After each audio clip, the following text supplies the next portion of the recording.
All right, so today we're going to tackle a question that sounds pretty simple. What is the dirtiest city in America? But as a new report shows, the answer is way more complicated than you might think, and it has some really serious implications for our health. Let's get into it. So, when I say dirtiest city, what's the first thing that comes to mind?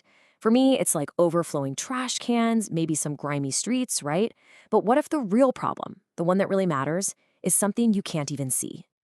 And yeah, that's exactly what this new data is all about. The dirt that truly counts isn't the garbage on the sidewalk, it's the pollution in the air. This is an invisible threat that has a very real impact on our quality of life, especially for anyone dealing with something like asthma.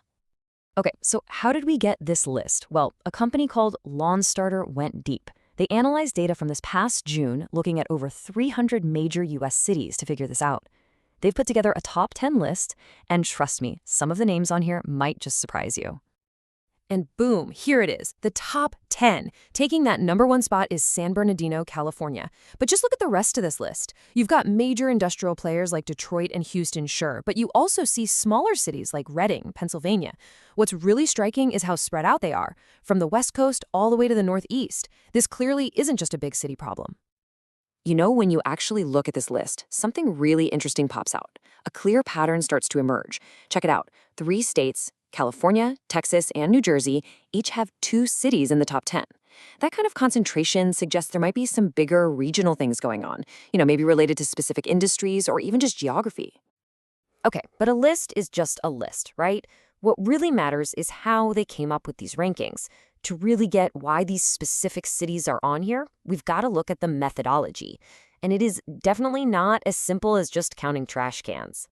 They basically broke it down into 4 big categories, so it wasn't just about one thing. Of course, they looked at pollution, but they also looked at the city's infrastructure, the overall living conditions for the people there, and even something called resident dissatisfaction. So it's a much more complete picture of what makes a city dirty. And they didn't just eyeball it. Inside each of those big buckets, they looked at super specific stuff. We're talking hard data, like the air quality index, greenhouse gas emissions per person, water quality violations, and even social factors like the percentage of overcrowded homes. So this isn't somebody's opinion. It's built on a whole bunch of different data points. All right, so now we know how they did it. Let's dig into the why. We're going to zoom all the way in on the city that landed in that top spot, San Bernardino, California. What is the story behind its #1 ranking? Number 1, think about that. Out of more than 300 cities, San Bernardino came in first. It consistently ranks as the #1 worst city in the entire country for both ozone and that particulate pollution we talked about. So, what's going on? Well, it's really a story about geography and, you guessed it, economics. San Bernardino is right in the heart of a region called the Inland Empire. And because it's so close to the huge ports of Southern California, it's become this absolutely critical hub for the entire global supply chain. And when I say it's a hub, I mean it's a massive hub. To give you some perspective, the region has about 1 billion square feet of warehouse space. That's spread across roughly 9,500 warehouses. Just let that number sink in for a second.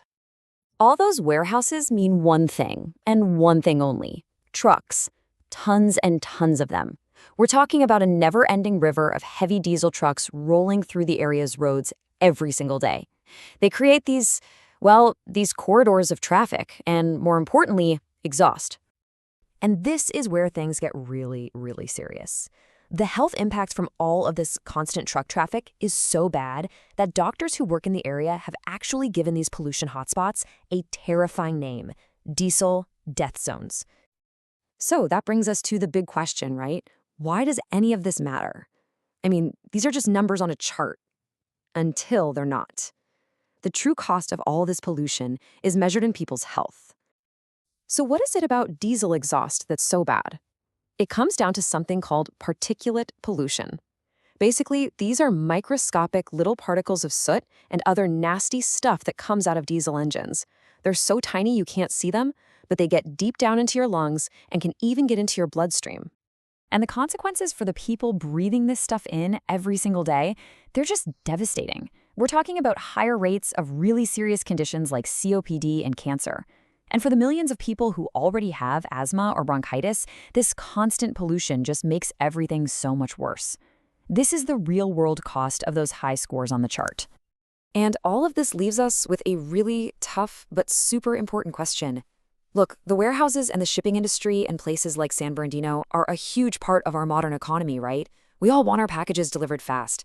But as that demand keeps growing, how do we square that with the fact that people, actual communities, have a fundamental right to breathe clean air and be healthy? It's a huge challenge and one we're all going to have to think about.